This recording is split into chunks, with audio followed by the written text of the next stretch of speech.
8h33, nos insiders sont là jusqu'à 20h avec nous sur BFM Business. Jean-Marc Sylvestre, Lee Myung-nok et Jean-Christophe Alquier pour parler de ce Brexit. Alors, hard Brexit en vue ou pas? Là, c'est la grande question. On a débattu là-dessus pendant un gros quart d'heure avec nos invités. Alors, quand même, restons dans l'hypothèse d'un hard Brexit qui ne peut pas être totalement exclu. Il y a un sujet, évidemment, pour au niveau politique, au niveau économique, mais aussi pour les entreprises. Il y a eu encore ces dernières heures des appels relayés, notamment par le MEDEF International, qui nous dit oui, beaucoup d'entreprises se sont saisies du sujet après le vote de juin 2016, mais ensuite, dans l'espoir d'un accord, on a attendu avant d'y voir plus clair, à tel point que beaucoup d'entreprises, aujourd'hui encore, ne sont pas prêtes à encaisser le choc d'un éventuel hard Brexit. On est au téléphone là avec Thierry Drillon, le président de la Chambre de commerce franco-britannique. Bonsoir Monsieur Drillon.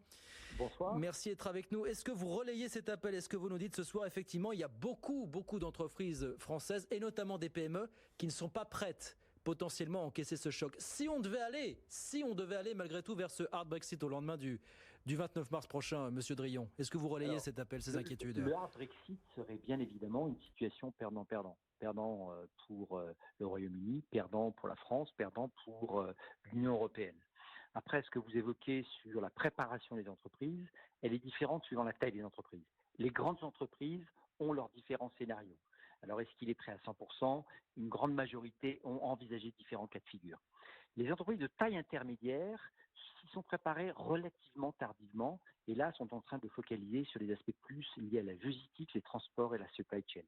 Là où vous avez raison, c'est sur les petites entreprises où elles étaient dans cette phase d'incertitude et aujourd'hui la phase de préparation des petites entreprises est extrêmement légère. C'est léger, pourquoi? Parce qu'on redoute d'avoir à gérer des formalités administratives plus lourdes, ou parce que il y a le fait que finalement on se sent moins à l'aise dans l'idée de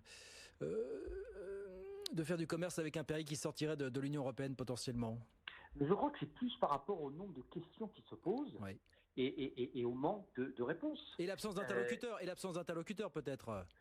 Mais je ne crois pas que ce soit vraiment le sujet. Je pense que l'accord tel qu'il a été présenté par les 27 est un accord sur lequel il y a encore un certain nombre de modalités d'implémentation. Et la période dite de transition de 2 ans, extensible à 3 ans, 4 ans, permettait justement de mettre en œuvre et d'associer l'ensemble des entreprises petites, moyennes, grandes à la mise en œuvre de ce Brexit. Donc je pense que cette période de transition est quelque chose qui n'est pas complètement dénué de sens aujourd'hui, mais qui est plus compliqué. On estime il y a combien d'entreprises françaises qui exportent vers le Royaume-Uni? On a des chiffres aujourd'hui, Monsieur Drillon, très concrètement? Je peux simplement vous dire une chose, c'est que pourquoi je veux rester, je suis à la fois pour les entreprises, il y a un phénomène d'incertitude et d'inquiétude ce soir, évidemment, que je relaie. Pour autant, je crois qu'il faut prendre en compte l'ensemble des transactions entre la France et le Royaume-Uni. C'est 95 milliards d'euros. Nos amis anglais sont des gens résilients, sont des gens pragmatiques. Donc je veux croire ce soir que ce soit au niveau du Royaume-Uni, que ce soit au niveau des institutions européennes, un certain nombre de modalités seront mises en œuvre.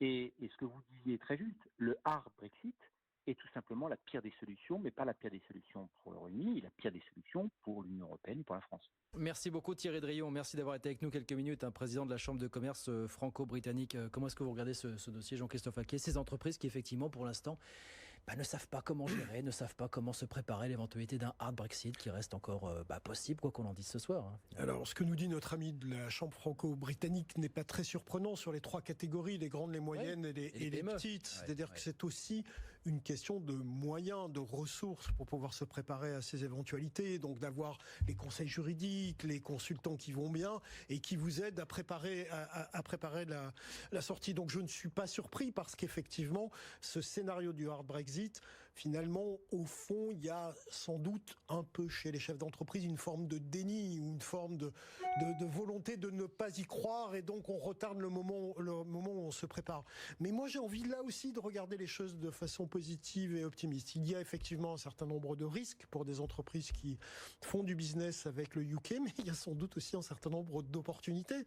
C'est-à-dire qu'à un moment donné, devenir, par exemple, fournisseur d'un certain nombre de biens et devenir un nouveau sourcing pour des gens qui peuvent plus s'approvisionner en UK aux mêmes conditions, ça peut être une opportunité pour pas mal d'entreprises françaises.